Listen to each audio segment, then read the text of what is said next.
우리는 지난 시간에 다니엘 1장을 마쳤습니다.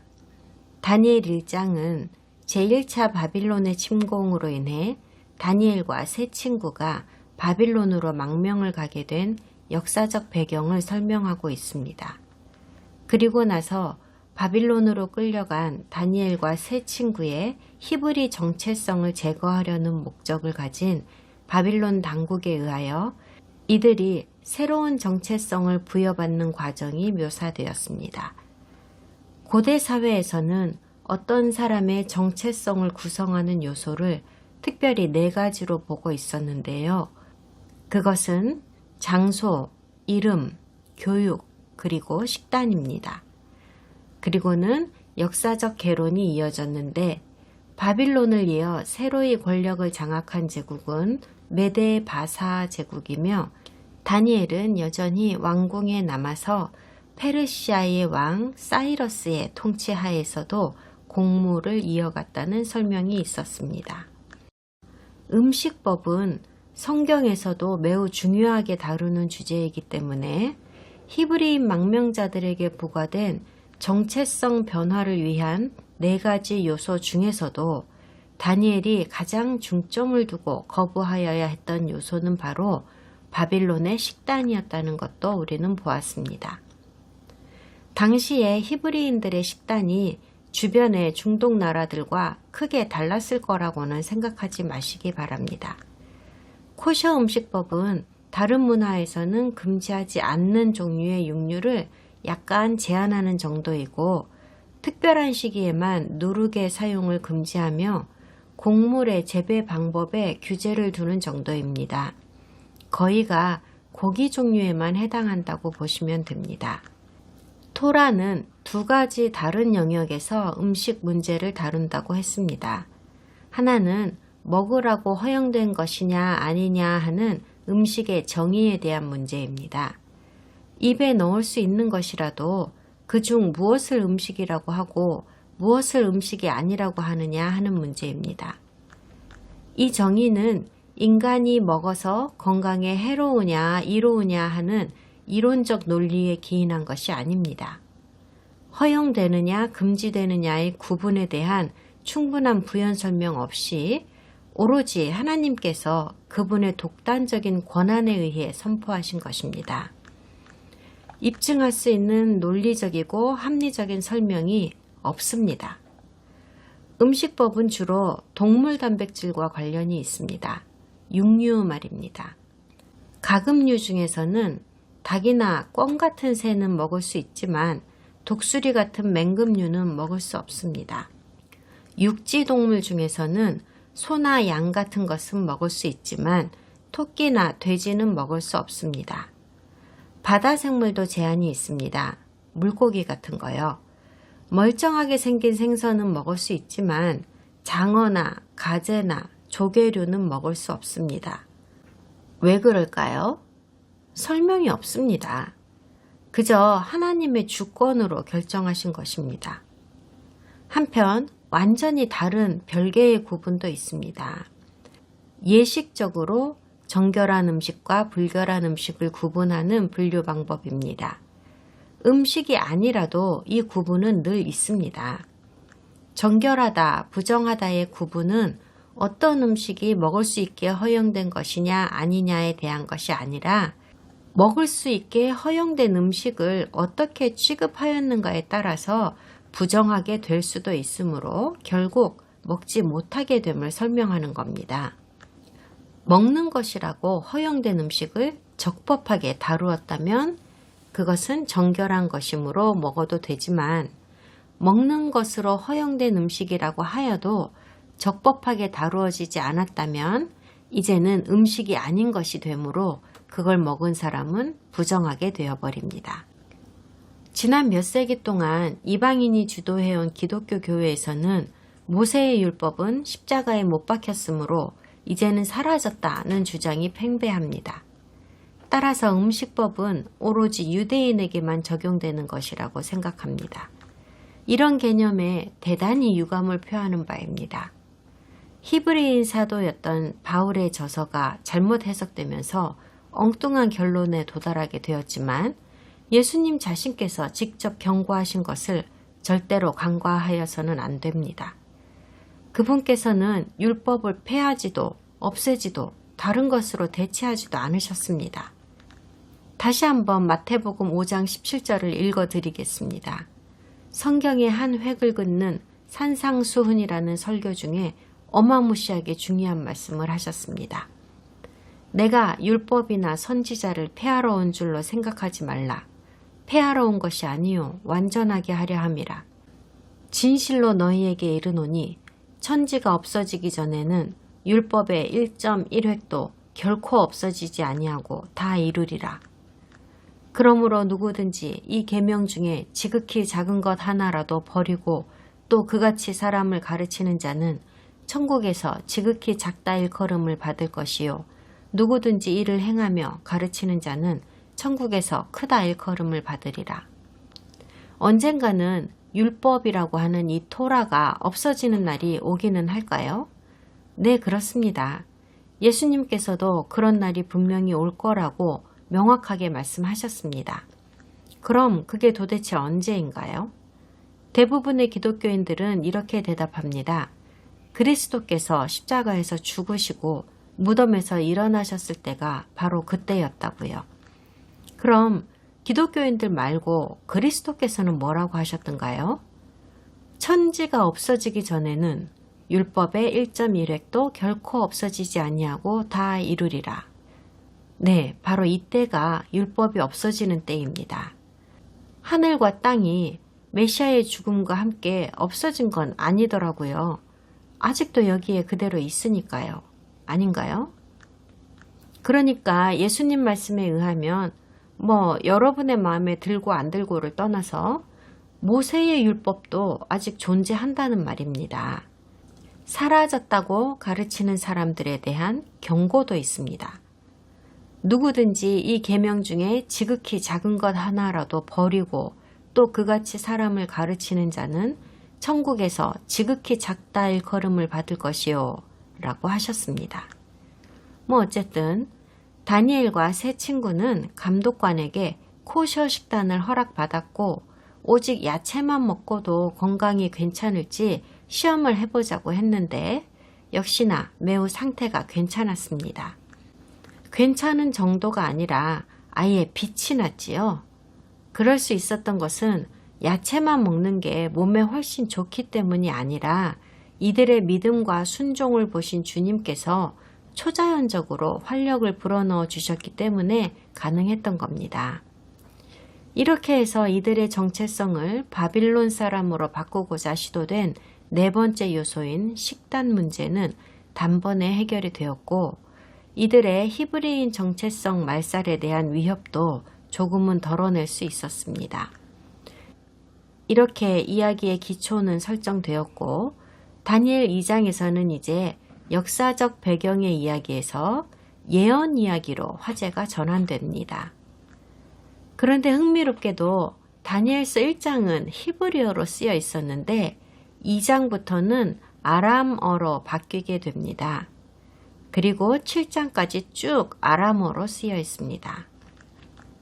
여기서부터는 예언을 중심 주제로 하고 있기 때문에 우리는 성경 예언의 본질에 관해서 좀 논의를 해야 할 것 같습니다.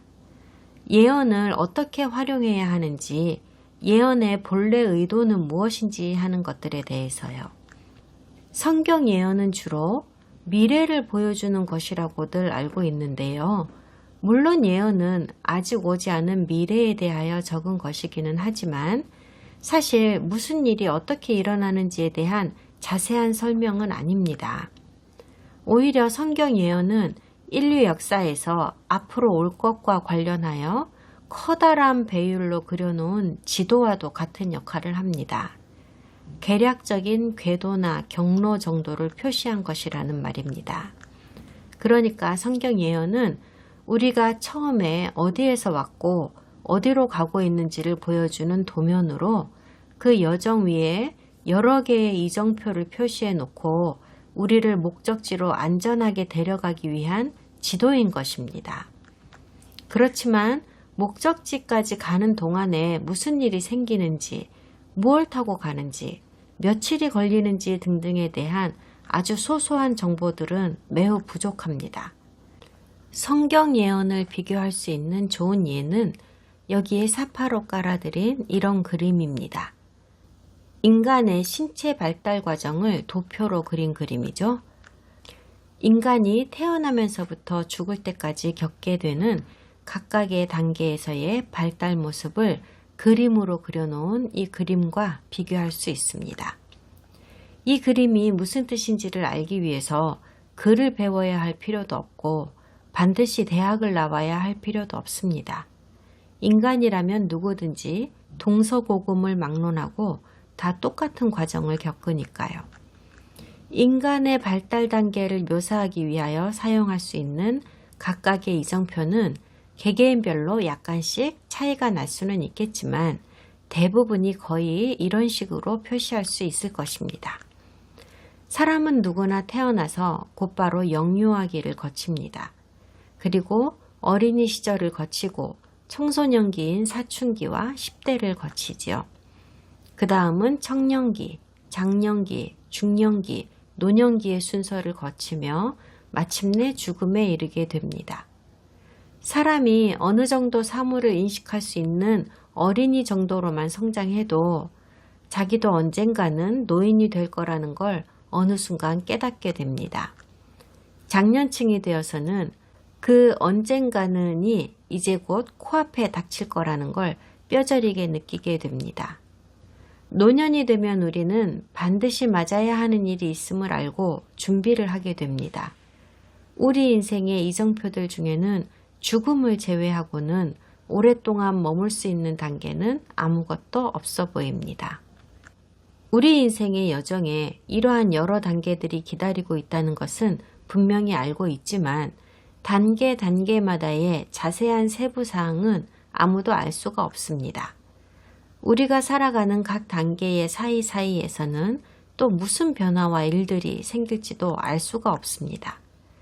그럼에도 불구하고 이러한 변경 불가능한 이정표 사이에서 우리가 다음 이정표로 진행했음을 합리적으로 알 수 있게 해주는 몇 가지 특징적인 징후들이 분명히 있습니다만 이것들은 오로지 시간이 지나고 이 이정표들을 지나친 후에야 알아차릴 수 있습니다. 이 이정표들을 지나가기 전까지는 자세한 인생 곡절을 도무지 알 수가 없습니다. 성경 예언도 이와 비슷합니다. 사실 성경 예언은 우리로 하여금 먼 훗날 인류의 역사가 어떻게 끝나게 되는지를 알 수 있는 안목이 생기게 하여 줍니다. 그리고 하나님의 말씀 역시도 몇 개의 커다란 이정표가 되어서 우리가 한 이정표에 도착하면 그 다음 단계의 예언적인 사건이 곧 시작될 것이라는 걸 알게 하여 줍니다. 그러나 우리 앞에 놓인 것들의 구체적인 세부사항은 역시나 전혀 알 수가 없습니다.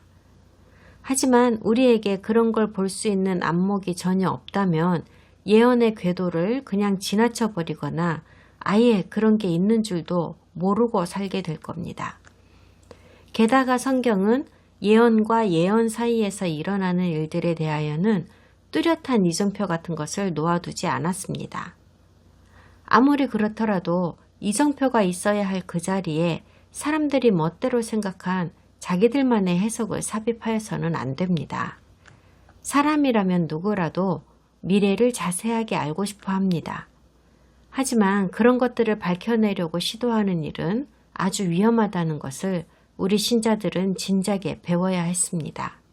그러지 못했기 때문에 특별히 휴거의 시점이나 환난이 시작되는 시점이나 종말의 시점 따위에 집착하게 되어버렸던 겁니다.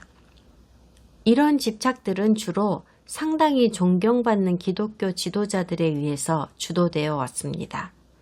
하지만 그런 일들이 일어날 거라고 예상했던 날짜들은 계속해서 틀리기를 반복했고 그러한 것들에 대한 특별한 계시를 받았다고 주장하는 사람들의 오만함도 다소 위축되기는 하였습니다.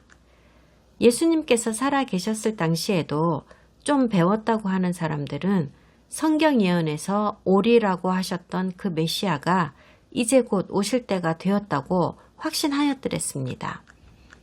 그러나 인내심과 믿음을 가지고 기다리며 어찌 되는지를 지켜보는 대신에 교리를 짜기 시작하였습니다.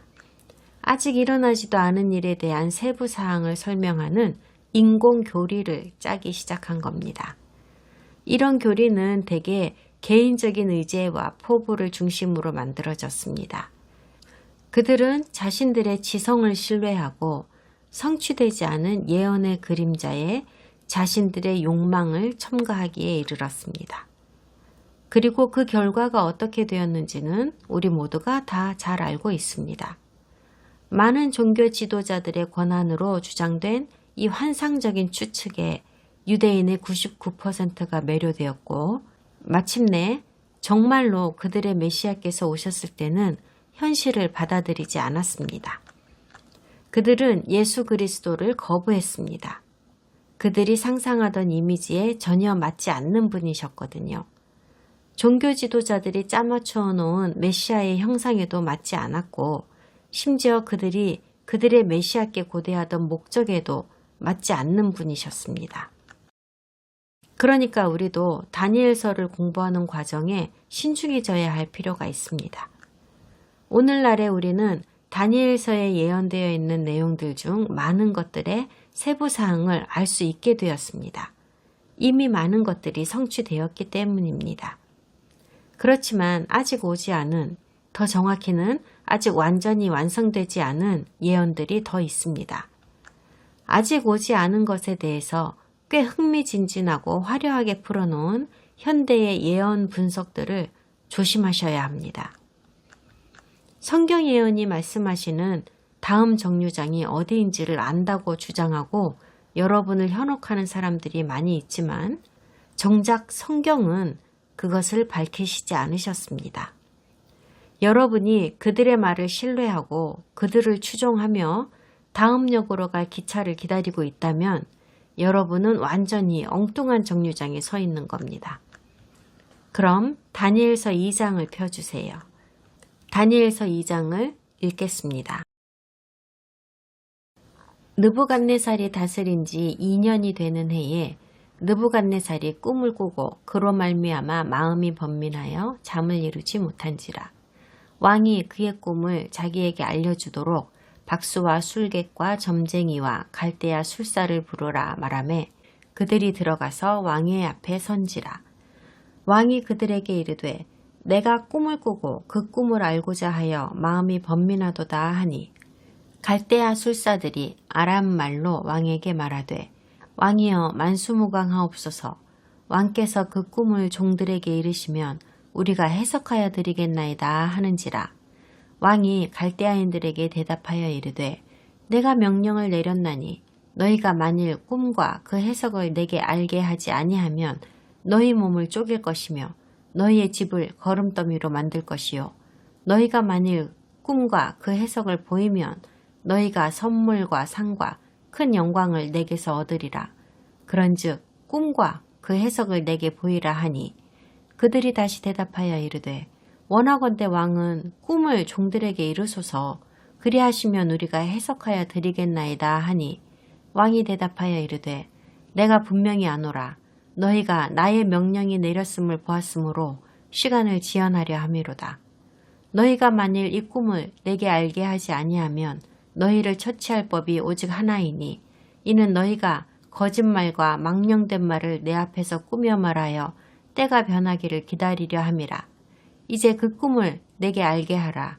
그리하면 너희가 그 해석도 보일 줄을 내가 알리라 하더라. 갈대아인들이 왕 앞에 대답하여 이르되 세상에는 왕의 그 일을 보일 자가 한 사람도 없으므로 어떤 크고 권력 있는 왕이라도 이런 것으로 박수에게나 술객에게나 갈대아인들에게 물은 자가 없었나이다. 왕께서 물으신 것은 어려운 일이라. 육체와 함께 살지 아니하는 신들 외에는 왕 앞에 그것을 보일 자가 없나이다 한지라. 왕이 이로 말미암아 진노하고 통분하여 바벨론의 모든 지혜자들을 다 죽이라 명령하니라. 왕의 명령이 내림에 지혜자들은 죽게 되었고 다니엘과 그의 친구들도 죽이려고 찾았더라.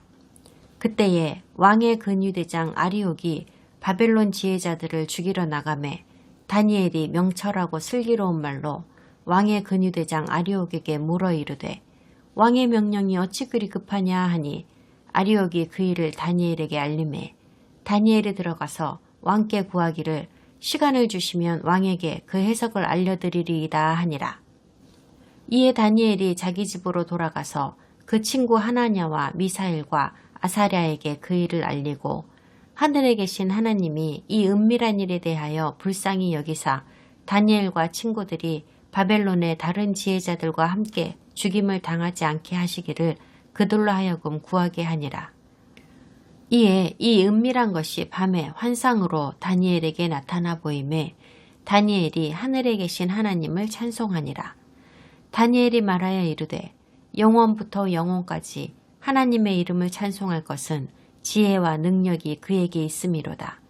그는 때와 계절을 바꾸시며 왕들을 패하시고 왕들을 세우시며 지혜자에게 지혜를 주시고 총명한 자에게 지식을 주시는도다. 그는 깊고 은밀한 일을 나타내시고 어두운 데에 있는 것을 아시며 또 빛이 그와 함께 있도다. 나의 조상들의 하나님이여 주께서 이제 내게 지혜와 능력을 주시고 우리가 주께 구한 것을 내게 알게 하셨사오니 내가 주께 감사하고 주를 찬양하나이다. 곧 주께서 왕의 그 일을 내게 보이셨나이다 하니라. 이에 다니엘은 왕이 바벨론 지혜자들을 죽이라 명령한 아리옥에게로 가서 그에게 이같이 이르되 바벨론 지혜자들을 죽이지 말고 나를 왕의 앞으로 인도하라. 그리하면 내가 그 해석을 왕께 알려드리리라 하니 이에 아리옥이 다니엘을 데리고 급히 왕 앞에 들어가서 아뢰되 내가 사로잡혀온 유다 자손 중에서 한 사람을 찾아내었나이다. 그가 그 해석을 왕께 알려드리리이다 하니라. 왕이 대답하여 벨드사살이라 이름한 다니엘에게 이르되 내가 꾼 꿈과 그 해석을 네가 능히 내게 알게 하겠느냐 하니 다니엘이 왕 앞에 대답하여 이르되 왕이 물으신 바 은밀한 것은 지혜자나 술객이나 박수나 점쟁이가 능히 왕께 보일 수 없으되 오직 은밀한 것을 나타내실 이는 하늘에 계신 하나님이시라. 그가 느부갓네살 왕에게 후일에 될 일을 알게 하셨나이다.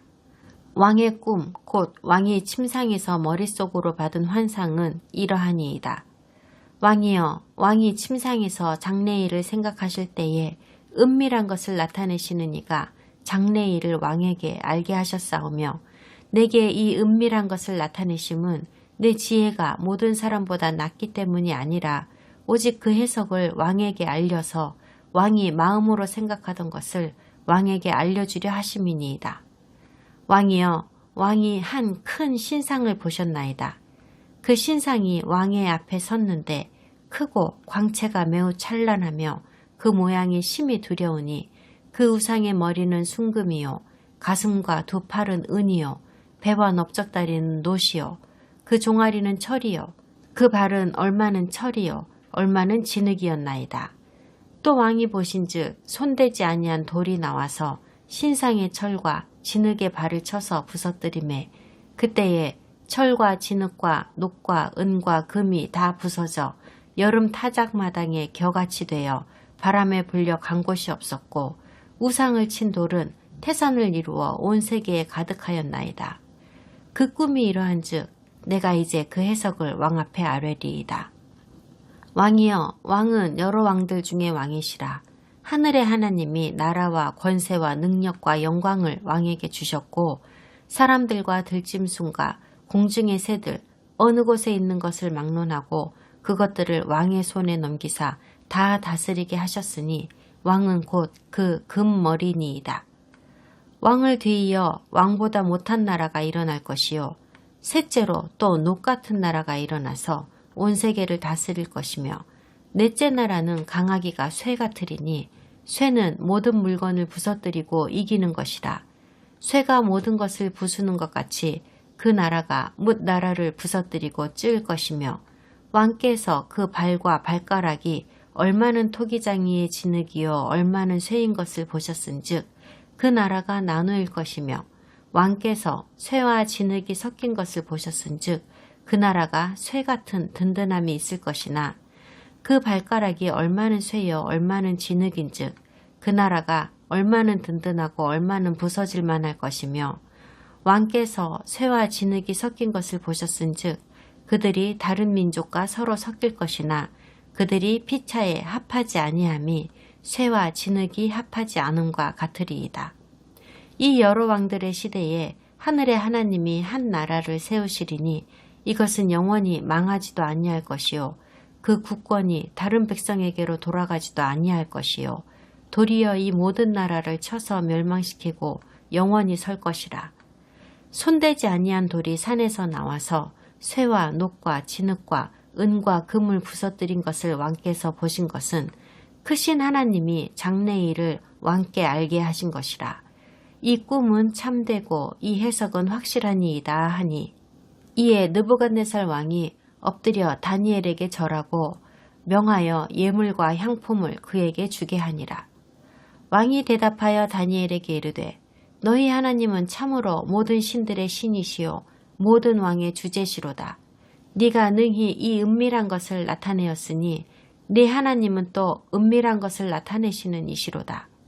왕이 이에 다니엘을 높여 귀한 것이나 선물을 많이 주며 그를 세워 바벨론 온 지방을 다스리게 하며 또 바벨론 모든 지혜자의 어른을 삼았으며 왕이 또 다니엘의 요구대로 사드락과 메삭과 아벳느고를 세워 바벨론 지방의 일을 다스리게 하였고 다니엘은 왕궁에 있었더라. 다니엘 2장을 여는 첫 구절부터 당장 성경 비평학자들의 지적질이 시작됩니다. 이번에도 역시 시간적 배경과 관련된 태클입니다. 이제부터 다니엘이 활약하게 될 사건에 대하여 1절에서 운을 떼는데 이 일이 느부갓네살 통치 2년째에 일어난 일이라는 설명이 있습니다. 이번에는 무슨 이유로 학자들이 태클을 걸고 있느냐 하면요. 앞장에서 다니엘이 바빌론의 망명간 후 3년 코스의 학교에 들어갔다고 설명한 것과 충돌된다고 하는 겁니다. 두 설명이 모두 맞을 수는 없으니까 다니엘서가 두 사람 이상의 저자에 의해 쓰여진 허구의 소설이든가 아니면 한 사람이 썼다고 하면 역사에 무지하고 별로 똑똑하지 못한 사람이라서 두 챕터의 내용이 일치하지 않게 만든 것이라고 주장합니다. 이 문제를 어떻게 설명하면 좋을지를 여러 방법으로 연구해 왔는데요. 사실 제가 보기에는 이건 전혀 문제 삼을 일이 아닙니다. 어떤 학자들은 왕의 통치 기간으로 날짜를 카운팅하는 방법을 포함해서 구약시대에는 5가지 종류의 날짜를 세는 방법들이 있었다고 설명합니다. 또 다른 학자들은 이것은 느부갓네살 2년째에 일어났던 일이 아니라 12년째에 일어났던 일일 거라고 말하기도 합니다. 그런데 실제로 어떤 고대 성경 원고에는 정말로 느부갓네살 2년째가 아니라 12년째라고 쓰여 있는 것도 있습니다. 그리고 요세푸스는 사실 느부갓네살이 이집트를 약탈한 2년 후라는 의미일 것이다 라는 의견을 제시하기도 했고 그 외에도 이런저런 의견들이 많이 있습니다. 그런데 골머리 썩을 필요 없이 정답은 뜻밖에도 매우 단순했습니다. 먼저 첫 번째 이유는 성경이 독자들에게 보여주는 연대기 순서는 오늘날 우리가 통상적으로 생각하는 순서가 아니라는 점 때문입니다. 그러니 아예 분쟁이 일어날 이유가 없었습니다. 고대 히브리 문학 스타일은 현대 서양 문학 스타일에서 우리가 기대하는 그런 것과는 상당히 다르거든요.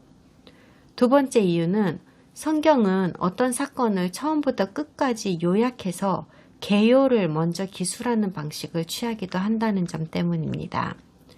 그리고 나서 그 뒤에 따라오는 장이나 구절에 가서 앞서 언급한 특정 사건이 일어난 그 시점으로 다시 되돌아가서 그 사건에 대해 자세하게 설명하는 방식을 취하기도 합니다. 예를 들어 설명할게요. 제가 제 학력의 배경을 1, 2분 동안 먼저 간략하게 말한다고 합시다. 유치원 때부터 대학을 졸업할 때까지의 경위를요. 그러다가 저의 고등학교 시절로 돌아가서 그때 일어난 일을 다시 이야기할 수도 있잖아요. 저는 다니엘 2장에서 기술하는 방식이 바로 이런 방식으로 기술된 것이라고 확신합니다. 그러니까 다니엘서 1장은 다니엘이 고향인 유다로부터 바빌론으로 끌려와서 바빌론 왕 느부갓네살의 손에 넘겨질 때까지의 배경을 설명하고 그 와중에도 여호와에 대한 신실한 믿음을 저버리지 않았다는 전반적인 이야기를 하는 장입니다. 또한 다니엘이 갈대아인 학교에서 3년간 수학하면서 바빌론 양식을 배우고 마침내는 정부 관료가 되어서 메대 바사가 바빌론 제국을 찬탈할 때까지 왕궁에서 일했고 심지어 정권이 바뀐 이후 바사 왕도 섬겼다는 전체적인 줄거리를 이야기하는 장입니다. 따라서 다니엘서 1장에서 모든 개략적인 설명을 마친 후에 이제 2장에 와서는 다니엘이 포로로 잡혀가 있던 기간 중에서도 특정 사건이 일어난 그 시점에 초점을 맞추기 위하여 다시 느부갓네살 통치 2년째로 거슬러 올라간 겁니다. 그리고 사실 이 일이 일어난 게 정확하게 몇 년도냐 하는 것은 그렇게 중요한 게 아닙니다. 그럼에도 느부갓네살 2년째라는 말이 신경이 쓰인다면 다니엘은 아직 갈대아 학교에 다니고 있을 때이며 3년 과정을 아직 마치지 않은 시점이라는 해답을 드리겠습니다. 슬픈 현실이지만 다시 한번 말씀드려야 하겠습니다.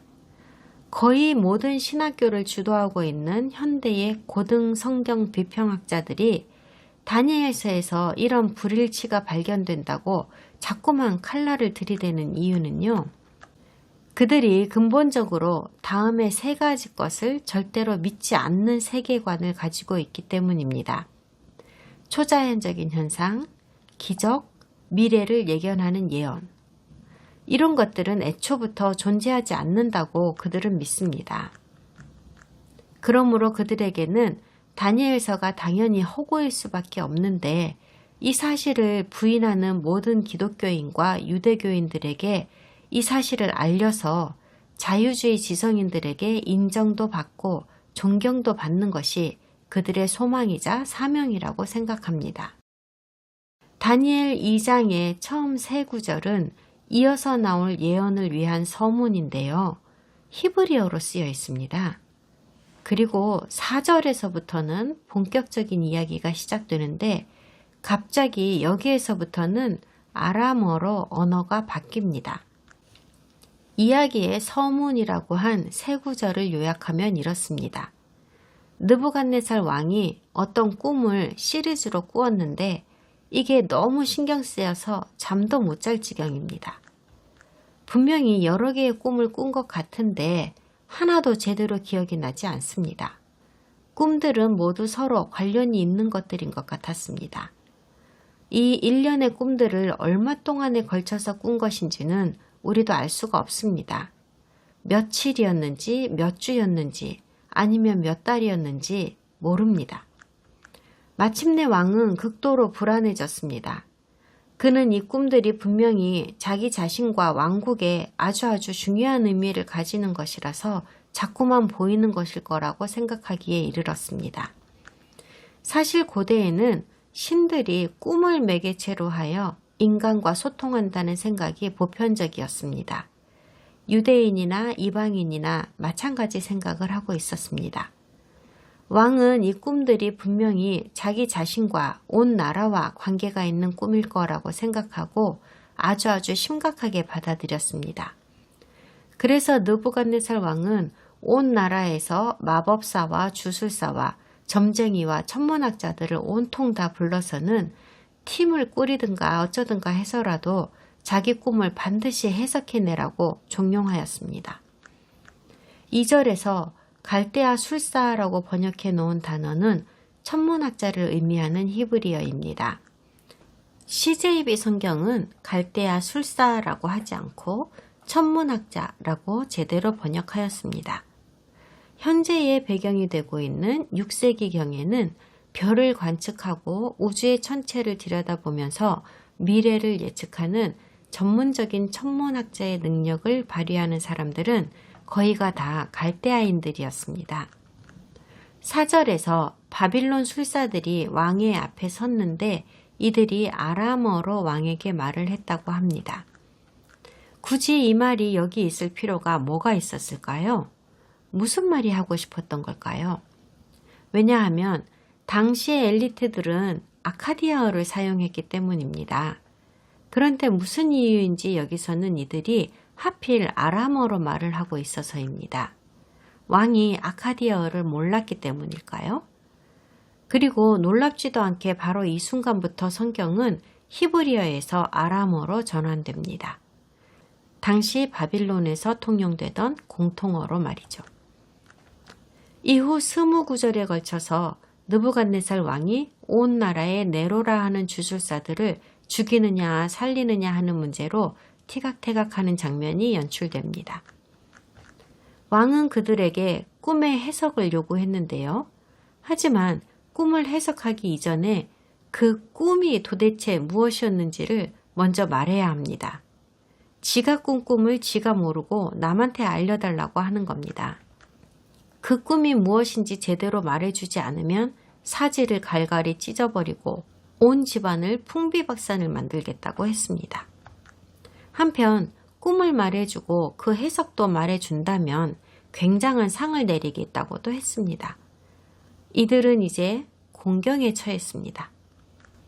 지금까지는 그들이 원하는 대로 꿈을 해석하고 그렇게 나온 해석을 또 지들끼리 머리를 맞대고 합의를 해서 왕에게 알려주고 조언을 해왔었습니다.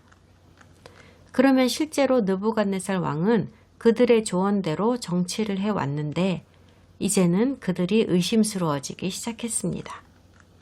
왕이 꿈을 꾸면 그걸 그들에게 말해 주었고 그러면 술사들은 그걸 해석하고 이런 식으로 해왔지만 그들이 하라는 대로 해서 잘 된 게 별로 없었던가 봅니다. 술사들은 때로는 지들 개인적인 이익을 얻고 아첨을 하기 위해서 왕의 꿈들을 이용해 왔던 겁니다. 그래서 왕의 해결책은요. 이놈들이 진짜로 그렇게 똑똑하고 영적 세상, 초자연적인 세상과 연결되어 있다면 내 꿈을 해석할 수 있을 것이고 당연히 내 꿈이 무엇이었는지도 알 것이 아니냐는 것이었습니다. 그래서 8절과 9절에서 느부갓네살 왕이 술사들에게 이런 말을 합니다. 왕이 대답하여 이르되 내가 분명히 아노라 너희가 나의 명령이 내렸음을 보았으므로 시간을 지연하려 함이로다. 너희가 만일 이 꿈을 내게 알게 하지 아니하면 너희를 처치할 법이 오직 하나이니 이는 너희가 거짓말과 망령된 말을 내 앞에서 꾸며 말하여 때가 변하기를 기다리려 함이라. 이제 그 꿈을 내게 알게 하라. 그리하면 너희가 그 해석도 보일 줄을 내가 알리라 하더라. 술사들은 계속해서 왕에게 제발 꿈을 말해달라고 하고 왕은 또 계속해서 그러지 않겠다고 합니다. 그리고 11절에서 우리는 술사들의 입을 통해 놀라운 진실을 듣게 됩니다. 인간으로서는 다른 사람의 꿈을 알 수 없다고 합니다.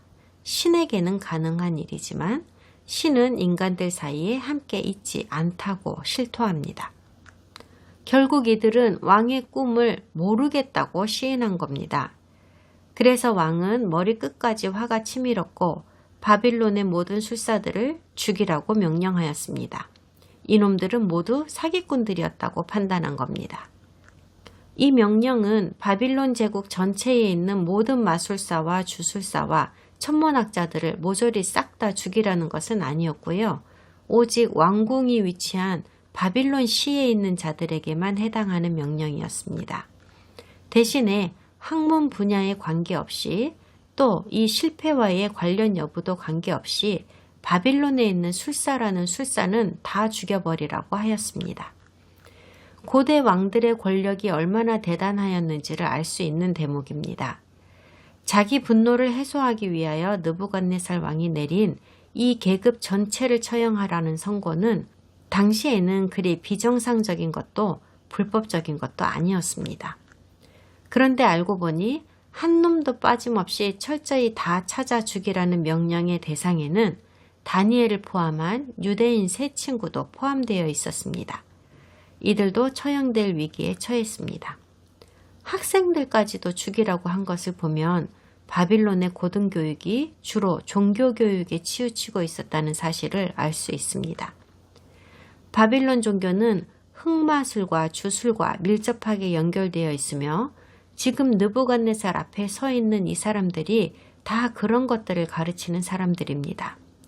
이제 이들은 죽은 목숨입니다.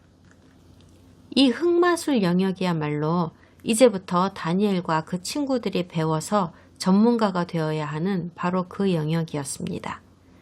물론 다니엘은 아직 갈대아 학교를 졸업할 만큼 시간을 충분히 채운 것은 아니지만 처형 선고를 받은 지혜자들의 부류에서 제외되지는 못했습니다. 처형은 선포되었고 약간의 시간이 흘렀습니다. 그리고 이제 곧 처형이 현실이 되려는 찰나에 있습니다.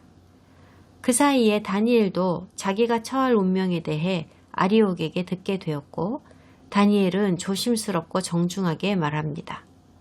왕이 우리를 모조리 죽이고 싶어할 만큼 진노하신 이유나 좀 알아야겠다고 했습니다.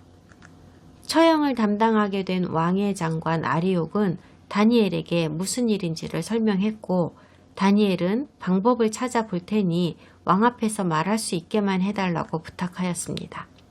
다니엘은 아리옥에게 자신을 왕에게 소개시켜 줄 만한 어떤 확신을 주었을 것이고 아리옥은 다니엘에 대한 신뢰를 갖고 있었으므로 그는 다니엘의 요청대로 왕에게 접견을 허락받으러 들어갔습니다.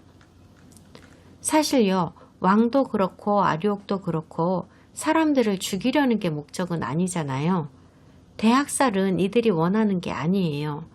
다만 일련의 이 꿈들이 너무나도 중요하다고 생각해서 이 꿈들의 중요성을 알고 제대로 해석할 누군가를 얻는 게 그들의 궁극적인 목적 아니겠습니까? 처형하고 싶은 대상은 거짓 선지자 나부랭이들이었습니다.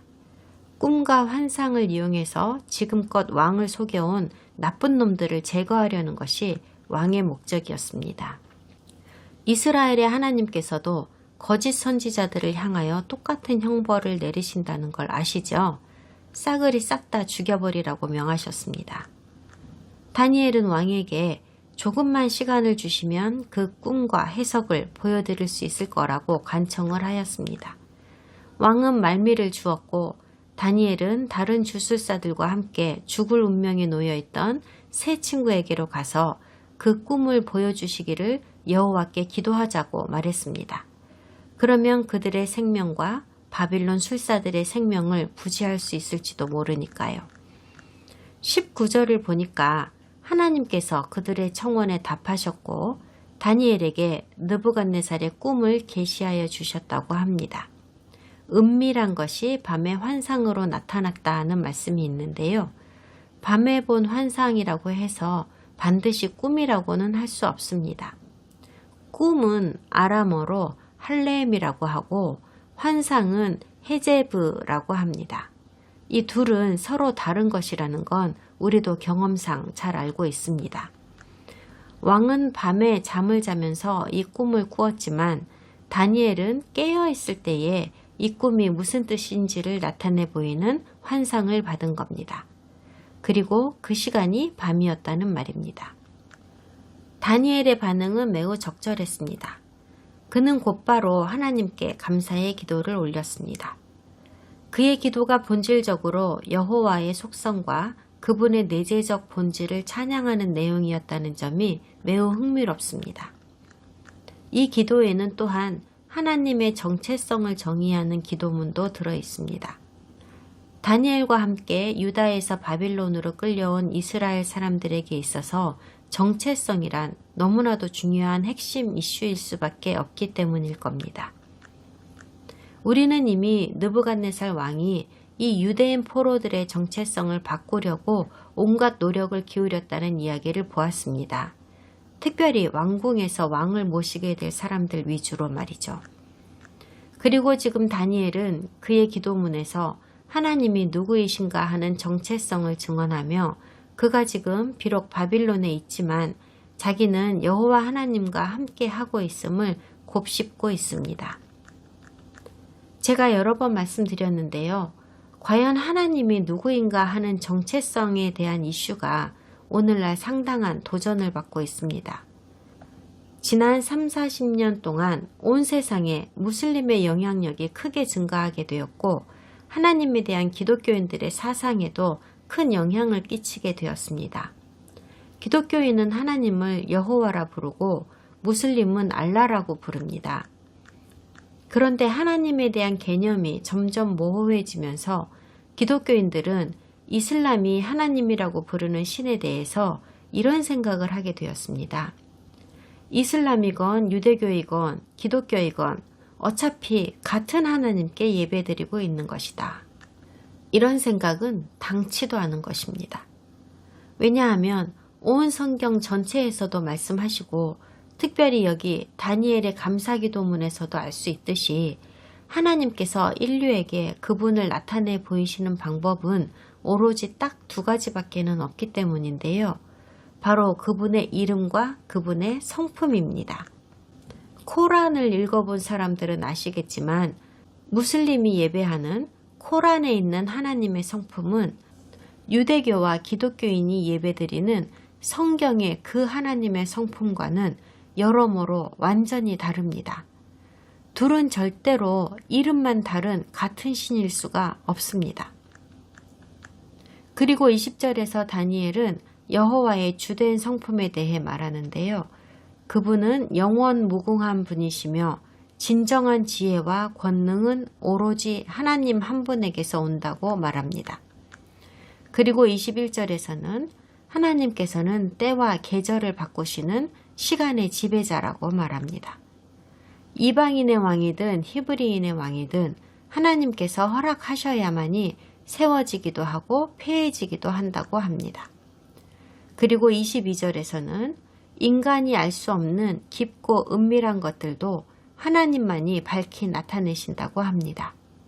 이 세상의 지혜로운 자들에게 하나님께서 주시는 지혜로 감추어진 계시를 알게 해주시는 겁니다. 그리고 23절에서는 또다시 정체성에 관한 이슈가 나오죠. 여호와 하나님은 다니엘과 그의 조상들의 하나님이라고 말합니다. 다니엘의 히브리인 조상들의 하나님이라고요. 하나님께서 그분의 주권으로 왕의 꿈을 알게 하시고 또한 그것의 의미를 다니엘에게 알게 하여 주셨다고 합니다. 우리는 이번 강의를 통해서 느부갓네살의 마음에 그 꿈들을 넣으신 이는 바로 이스라엘의 하나님이라는 지식을 얻게 되었습니다. 그러므로 그 꿈의 진짜 의미를 알게 하시는 분도 이스라엘의 하나님뿐인 겁니다. 우리는 다음 시간에 느부갓네살의 꿈에 나타나서 그토록 그를 괴롭히던 금과 은과 놋과 철로 이루어진 동상에 대해서 자세하게 살펴보겠습니다.